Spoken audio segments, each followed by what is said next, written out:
Thanks everybody for being with me on my YouTube channel. It's great that you could be with me.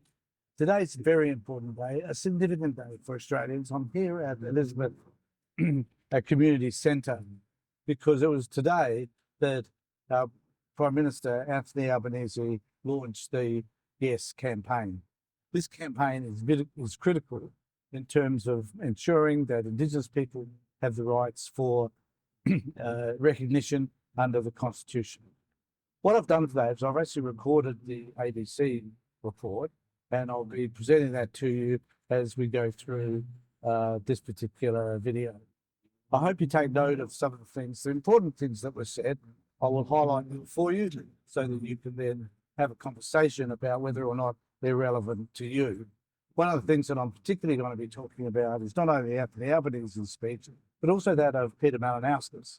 It was important, I think, for us to understand what he had to say and how that presents to South Australian people, given that South Australia is probably one of the most progressive states in this country.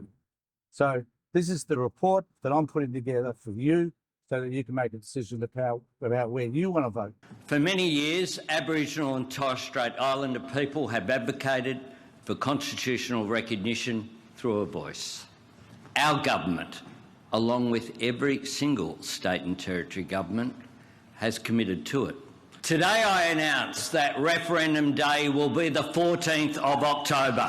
You're being asked to vote for an idea, to say yes to an idea whose time has come. Every Australian will have a once-in-a-generation chance to bring our country together and constitutional recognition through a voice, a way for all of us to recognise Indigenous Australians and their history in our Constitution, and a form of recognition that will importantly make a positive difference to their lives and their futures. A practical way of dealing with issues that, despite all of the good intentions in this world, no Australian government has been able to get right before.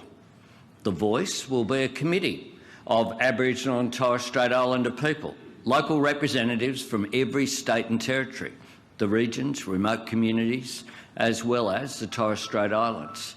A committee of Indigenous Australians chosen by Indigenous Australians, giving advice to government so that we can get better results for Indigenous Australians.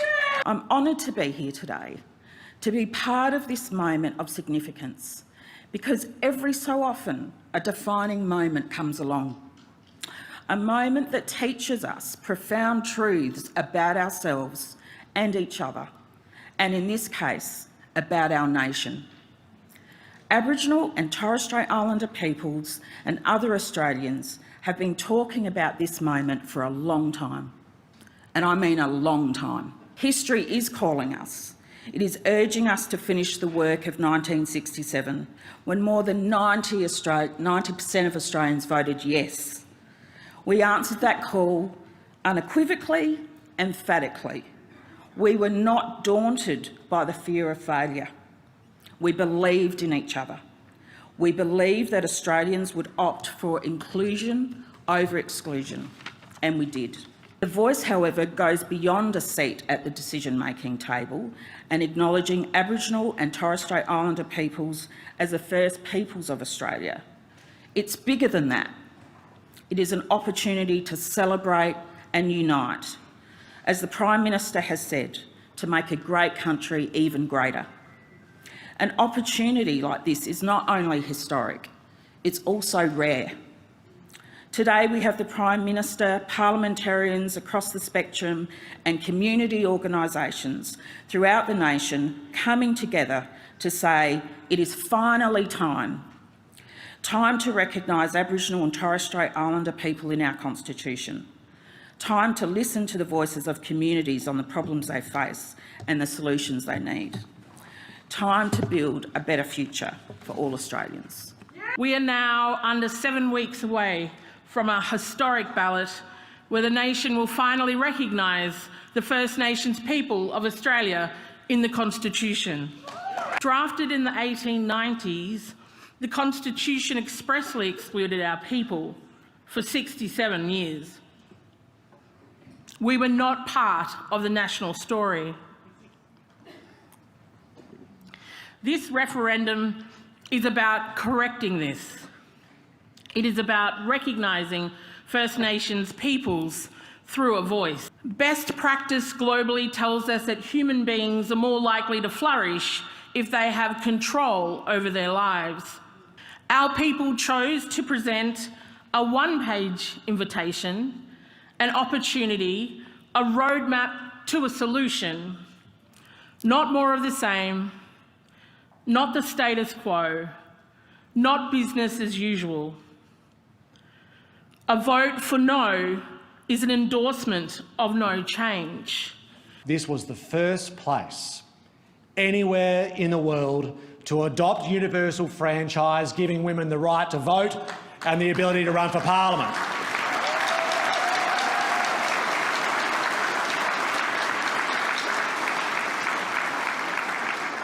That's why this is the first state to outlaw discrimination on the basis of race or ethnicity. That's why this is the first state to decriminalise homosexuality. That's why we were the first state to legislate on Aboriginal land rights.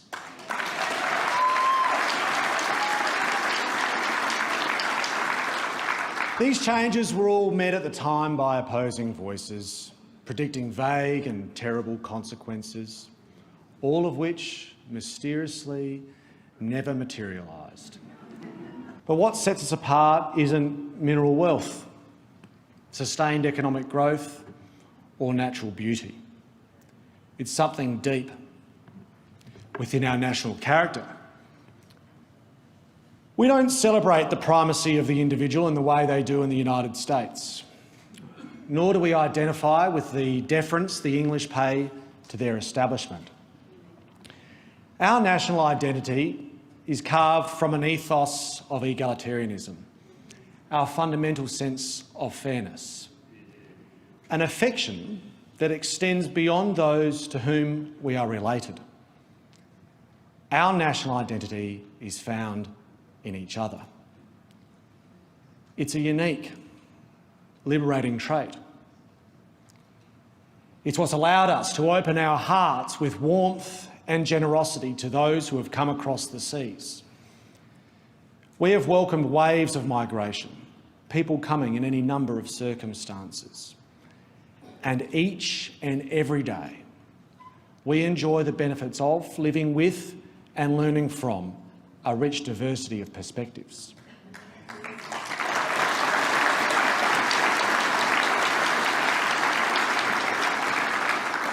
We are right to be proud of what we have built together.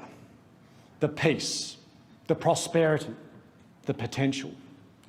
It's a remarkable Australian success story. But running parallel is a remarkable Australian tragedy. It is plainly unjust that of all the cultures, colours, creeds, languages, ethnicities that now call this land home, there is only one that is so much more disadvantaged than all the rest. There is only one group of people who has too often been left behind over the last 200+ years. And tragically, they are the very people who for over 65,000 years provided great care and custodianship to the land everyone else calls home today.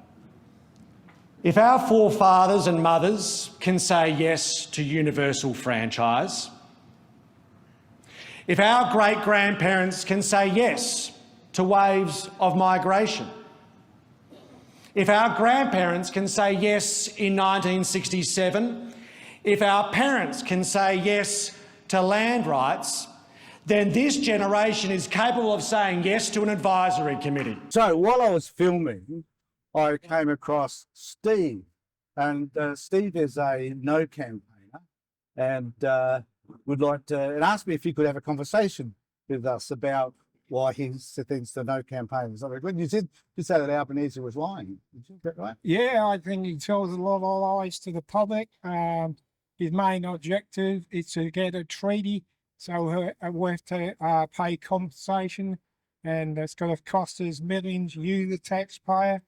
And then he wants to give most of the land where the white man can't go. So that's my So did Stephen mention treaty today? I don't know. I wasn't at the meeting. The only ones that are going to benefit is the elite people in Parliament and then on committees who are just trying to put the finger in the pie, and the poor souls out the bush are going to get nothing.